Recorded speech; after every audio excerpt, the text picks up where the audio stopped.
Hello friends, welcome to my channel truth of share market. So discuss कर लेते हैं HDFC bank and Reliance. क्या यहाँ से बाउंस आने की पॉसिबिलिटीज़ है? तो हाँ, यहाँ काफ़ी इंपॉर्टेंट लेवल है।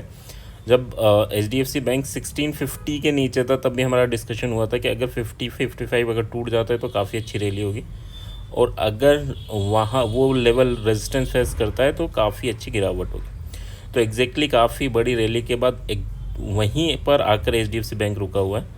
एंड रिलायंस की भी बात करें तो वो भी उसी लेवल पे है जहाँ से उसने रैली स्टार्ट की थी फ्यू मंथ अगो। ठीक है, तो अब क्या यहाँ से बाउंस की पॉसिबिलिटीज़ है? क्या बाउंस आ सकता है? तो इसको देख लेते हैं। ये नहीं कि हम एक साइड रहेंगे, यानी हम बुलिश रहेंगे या बेयरिश रहेंगे, हम दोनों साइड रहेंगे ना, यानी लेवल टू लेवल ही ट्रेड करना है जो हमारा कंसेप्ट है। ठीक है, first of all this video is only for education purpose. यहाँ मेरा Telegram link and WhatsApp number given है, सो प्लीज़ ज्वाइन कर लें। स्टार्ट करते हैं विद एचडीएफसी बैंक।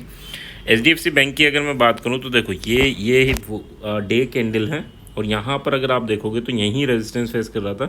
ये एक रेंज थी, इसे नहीं ब्रेक कर पा रहा था। ठीक है, एग्जैक्टली इसी लोकेशन पे आगे इसने क्लोजिंग दी। तो अब कल के लिए क्या इंपॉर्टेंट है, यानी अगर मंडे की बात करें 1667 का लेवल टूटता है तो फिर आपको 1678 और 1689 तक के लेवल इजीली देखने को मिलेंगे, है ना।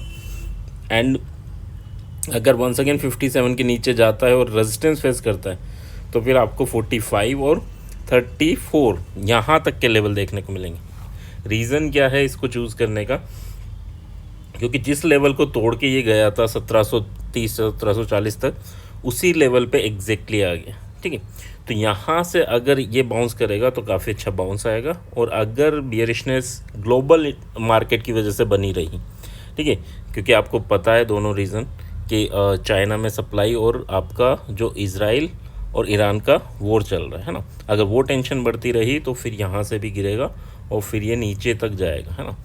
तो दोनों चीज़ें अपने सिनेरियो में रखना, ज़्यादा टाइम नहीं लगाएगा। नहीं, अगर आप ये कैंडल्स देखें तो आज अगर इसका मूवमेंट देखो तो हाई इसने लगाया था 90 के अराउंड और लो लगाया 55 के अराउंड। ठीक है, तो अब कितना बड़ा मूवमेंट दे रहे हैं ये स्टॉक्स, तो इसको समझ के चलो 2-2, 2.5-3% के मोमेंटम दे रहे हैं।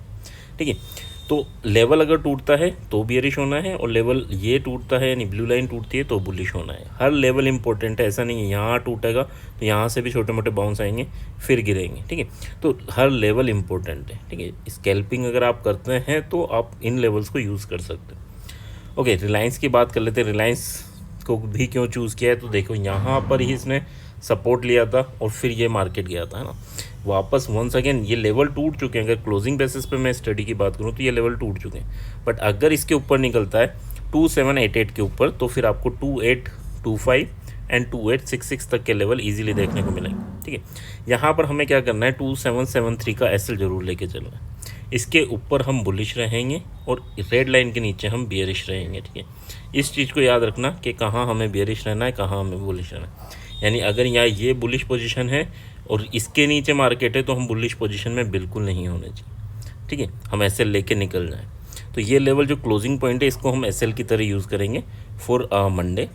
2762 अगर टूटता है तो 2730 एंड 2697 ये आपके टारगेट रहेंगे डाउनवर्ड डायरेक्शन में, अगर मार्केट नीचे जाता है तो। ठीक है, यानी ग्लोबल सेंटीमेंट नेगेटिव होते हैं। अब इसको भी आपको समझना होगा। ठीक है, ग्लोबल सेंटीमेंट अगर न्यूट्रल होंगे तो भी मार्केट हमारा यहाँ ऐसे लेवल पे है कि बाउंस कर सकता है। ठीक है, और ग्लोबल सेंटीमेंट अगर नेगेटिव होंगे तो नो डाउट फिर तो बेरिशनेस कंटिन्यू चलेगी सरी। तो थोड़ा सा समझ के करना है।